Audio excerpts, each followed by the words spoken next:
Assalamualaikum warahmatullahi wabarakatuh. Kami dari kelompok 10 akan mendemonstrasikan hasil bahan ajar non-cetak kami dengan materi persamaan dan fungsi kuadrat untuk kelas 10 SMA. Sebelumnya, izinkan memperkenalkan diri terlebih dahulu untuk anggota dari kelompok kami. Saya Zulfa Masjidatul Rohmah dengan NIM 3 digit terakhir 081.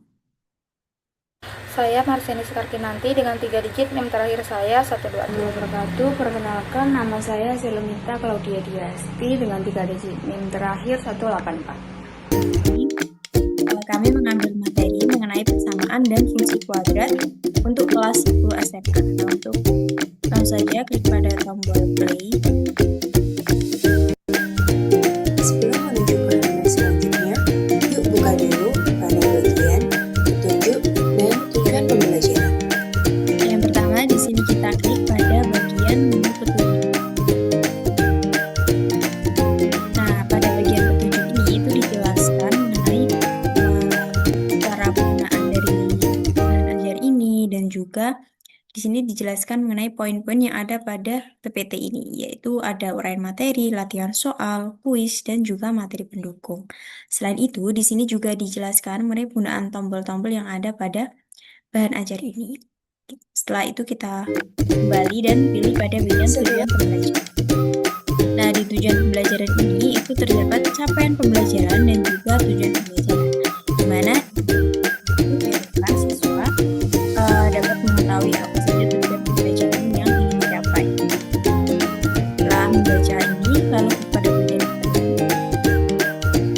Setelah membaca petunjuk dan tujuan pembelajaran, kamu bisa lanjut ke halaman selanjutnya. Nah, di sini setelah membaca petunjuk dan juga tujuan pembelajaran, kita bisa lanjutkan ke halaman selanjutnya. Yeay, sekarang kita udah ada di halaman pertama nih. Nah, di sini tersedia materi pendukung, latihan soal, dan juga kuis. Kita mulai dari awal ya. Silahkan klik tombol materi untuk mulai belajar. Nah, yang pertama di sini kita akan belajar di bagian materi terlebih dahulu.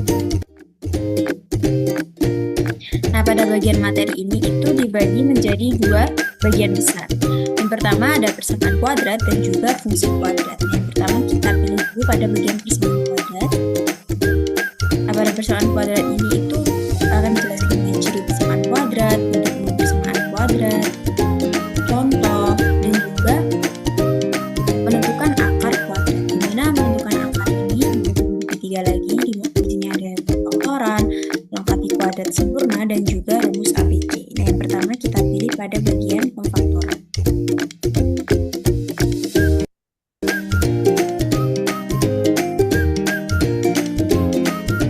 Nah, di sini dijelaskan bagaimana cara pemfaktoran. Langsung saja next pada melengkapi kuadrat sempurna.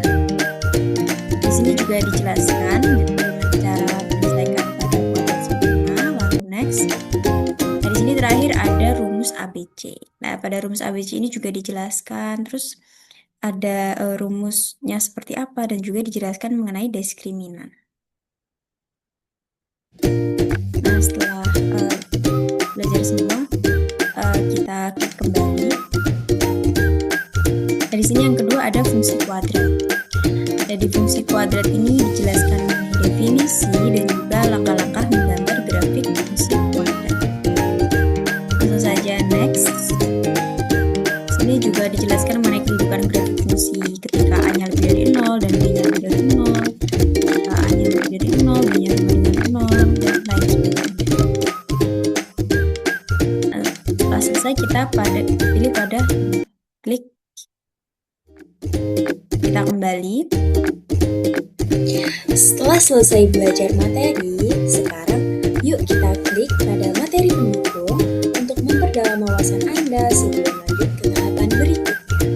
Nah, setelah itu juga kita ada materi pendukung, dimana ini untuk memantapkan pemahaman siswa ketika setelah belajar tentang materi yang sebelumnya. Nah, pada materi pendukung ini disajikan link berupa link YouTube yang dapat diakses dengan mudah oleh siswa. Kita kembali lagi. Yeay, kamu sudah menyelesaikan semua materi.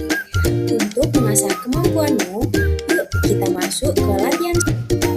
Nah, setelah belajar materi, selanjutnya akan dilanjutkan ke bagian menu latihan soal. Selanjutnya, siswa akan diarahkan pada menu latihan soal setelah mereka menyelesaikan materi yang telah mereka pelajari.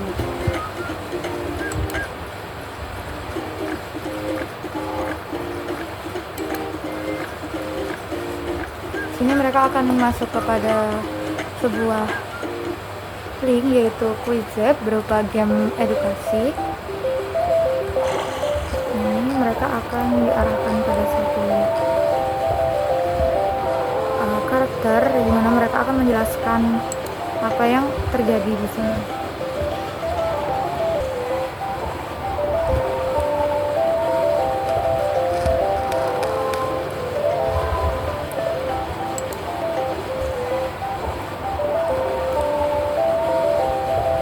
Di sini mereka diberitahu jika mereka bisa keluar setelah menyelam dan menjawab beberapa soal yang diberikan.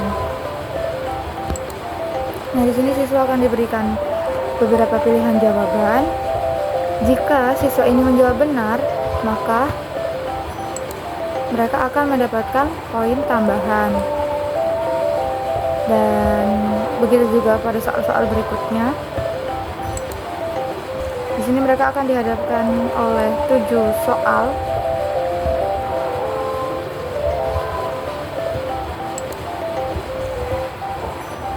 Nah, selanjutnya mari kita coba jika siswa itu menjawab salah.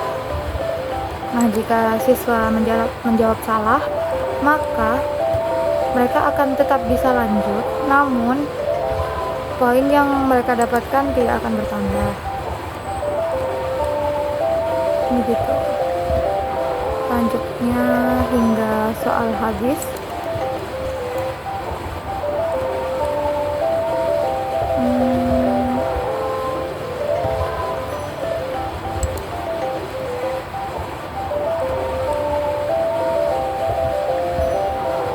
Nah, setelah siswa selesai menjawab beberapa soal, mereka dapat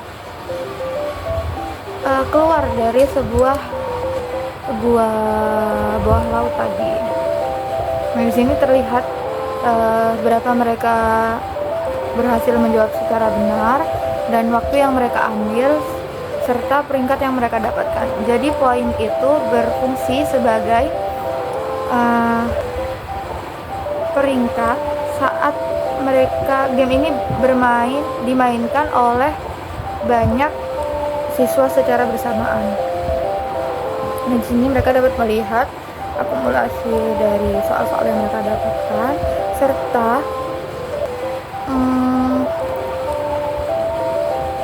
jawaban-jawaban yang salah itu akan diberikan kunci jawabannya benar.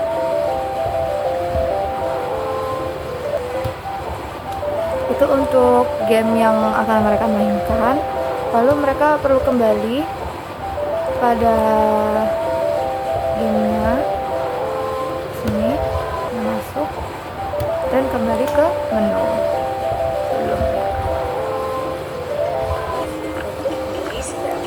Oke, baik. Selanjutnya di sini saya akan menjelaskan main menu yang keempat, yaitu kuis.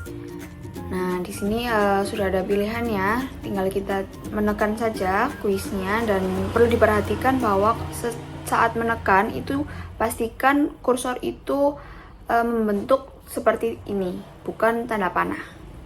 Nah, di sini sudah kita tekan dan muncul quiz time, lalu di bawahnya tulisan ready, kita tekan.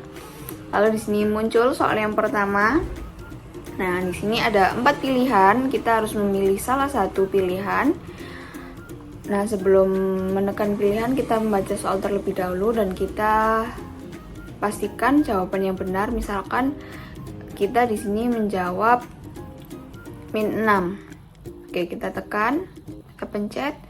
Nah, ternyata jawabannya salah. Saat salah, akan muncul tulisan jawaban kurang tepat. Yuk coba lagi. dan di kiri bawah ada tulisan tombol tanda panah.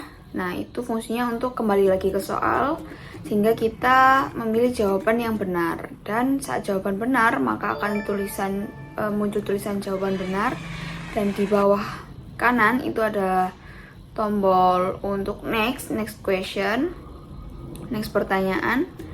Nah, lalu kembali ke pertanyaan kedua. Nah, baik, di sini kita selesaikan soal. Di sini ada 12 soal. Yang 10 soal lots atau soal biasa, dan 2-nya lagi itu soal yang HOTS.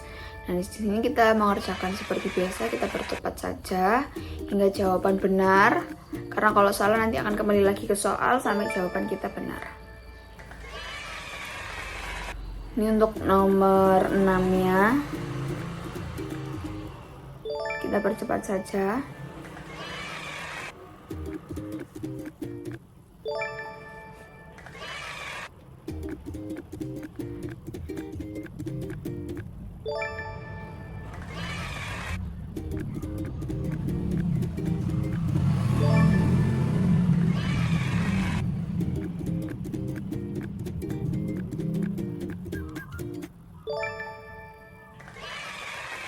Oke, sekarang kita masuk ke soal yang ke-11, yaitu soal HOTS. Nah, di sini soalnya lebih susah daripada soal 1 sampai 10 tadi. Dan di sini tetap sama, kita memilih salah satu dari keempat jawaban yang menurut kita benar. Dan jika salah nanti juga akan muncul salah. Dan jika benar, misalkan ini jawabannya yang B. Nah, ini jawabannya salah, maka dia masih tetap akan keluar jawaban kurang tepat. Dan kita akan dikembalikan lagi ke soal sehingga jawaban kita sampai benar. Lalu kita menjawab jawaban yang benar.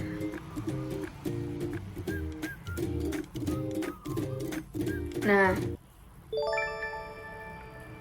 jika benar nanti akan ada tombol ke next pertanyaan, next question. Soal ke-12 juga masih sama, yaitu soal HOTS. Nah, jika jawabannya sudah benar, maka kita telah selesai soalnya, dan kita akan menekan tombol next lagi dan akan muncul tulisan terima kasih. Ya, mungkin itu penjelasan dari saya tentang pemahaman kuis. Kurang lebihnya saya mohon maaf. Wassalamualaikum warahmatullahi wabarakatuh.